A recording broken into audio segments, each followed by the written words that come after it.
শালিকের সাথে যে ব্যবহারটা করেন, কলিকের সাথে নারীর সাথে যে ব্যবহারটা করেন, বিভিন্ন জায়গায় একজন পুরুষ যে ব্যবহারটা হেসে হেসে কথা বলেন, মনে হচ্ছে চতুর্দিক থেকে সুন্দরবনের অরিজিনাল মধু পড়ে যাচ্ছে। আমাদের পরিবারটা, বিশেষ করে আমাদের পরিবারের ভিত্তিগুলো কেমন যেন নড়বড়ে হয়ে গিয়েছে।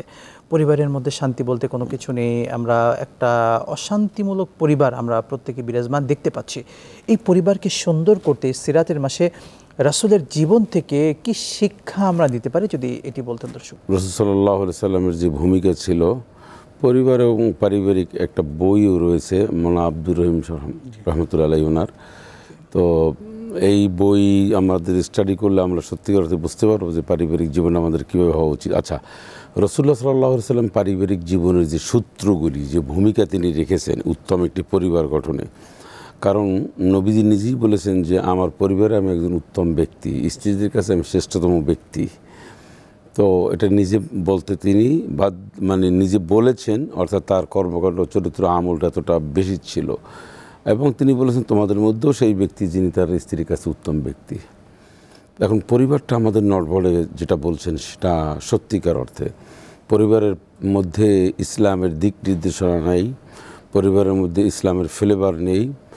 এটা এখন বাবা মায়ের ভুলের কারণে হোক বা সিদ্ধান্ত যে দিক থেকে আসুক না কেন, বা পারিপার্শ্বিক হোক বা সময়ের বিভিন্ন কারণে হোক, টেকনোলজির মাধ্যমে হোক, যেভাবেই হোক আমাদের পরিবার কিন্তু একটা বিরাট একটা অশান্তির কারণ হয়ে দাঁড়িয়েছে।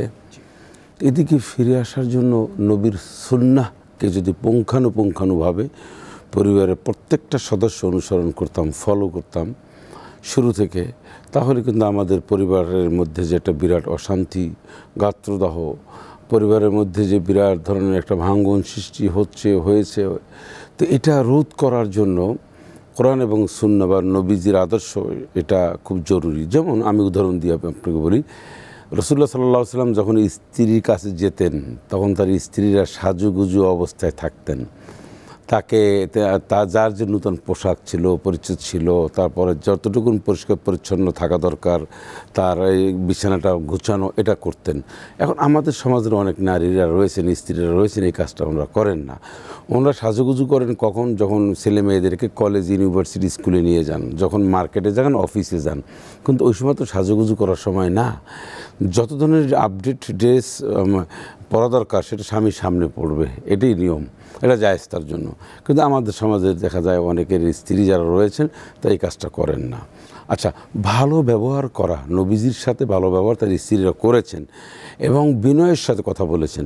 কিন্তু স্ত্রীকে বিনয়ের সাথে বা ভালোভাবে স্বামীর সাথে ব্যবহার করেন না।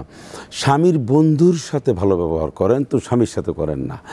নিজের বান্ধবীর হাজব্যান্ডের সাথে ফোনটা ধরে হ্যাঁ হ্যালো কত সুন্দর করে কথা বলেন, কিন্তু অফিসের অন্য প্রান্ত থেকে স্বামী যে ফোনটা দিলেন, ক্লান্ত শ্রান্ত শরীরটা নিয়ে বাজার থেকে আসলেন, অফিস থেকে আসলেন, ওনার সাথে সুব্যবহার করা স্ত্রী প্রয়োজন বোধ মনে করলেন না। এগুলো স্ত্রীর পাঠ। অসংখ্য দিকের একটা দিক আমি বললাম। বিশ্বনবী স্ত্রীদের সাথে যে ব্যবহারটা করতেন, স্বামীরা এই ব্যবহার কি স্ত্রীর সাথে করেন? শালিকের সাথে যে ব্যবহারটা করেন, কলিকের সাথে নারীর সাথে যে ব্যবহারটা করেন, বিভিন্ন জায়গায় একজন পুরুষ যে ব্যবহারটা হেসে হেসে কথা বলেন, মনে হচ্ছে চতুর্দিক থেকে সুন্দরবনের অরিজিনাল মধু পড়ে যাচ্ছে, এই ব্যবহারটা যদি স্ত্রীর সাথে করতেন, তাহলে স্ত্রী কিন্তু বেচারি সেও ভালো ব্যবহার করতেন তার সাথে। তাহলে আমরা যদি প্রত্যেকটা পার্ট ধরে ধরে যদি আমরা বিচার বিশ্লেষণ করি, তাহলে আমরা সবাই কিন্তু ভুলের ঊর্ধ্বে নয়। আমরা সবাই এই পরিবার সদস্য আজকের যে এক একজন এক এক পথে যাচ্ছেন। স্ত্রী কখন আসতেছেন স্বামী জানে না, স্বামী কখন আসবেন অফিস থেকে বা তার ব্যবসায়িক প্রতিষ্ঠানে, স্ত্রী জানেন না। সন্তান কোথায় কেউ কোনো খোঁজ খবর নেই। স্বামী এসছেন, এসে দেখেন যে স্ত্রী রান্নাবান্নাও করে নেয়, উনি বাসায় নেয়। বান্ধবীর বাসায় বেড়াতে গিয়েছেন, উনি অন্য একটা জায়গায় সেমিনার সিম্পোজিয়াম ছিল সেখানে গিয়েছেন, মার্কেটে গিয়েছেন, তারপরে স্বামী বেচারা ঘুমিয়ে আছেন। স্বামী দেরি করে এসছেন, ভাত কোনো রকম টেবিলে রেখে স্ত্রী টেলিভিশন দেখছেন আর উনি খাওয়া দাওয়া করে অসহায়ের মতন ঘুমিয়ে যাচ্ছেন। এই যে একটা ব্যবস্থা, এটা তো নবীর জীবনে ছিলেন না।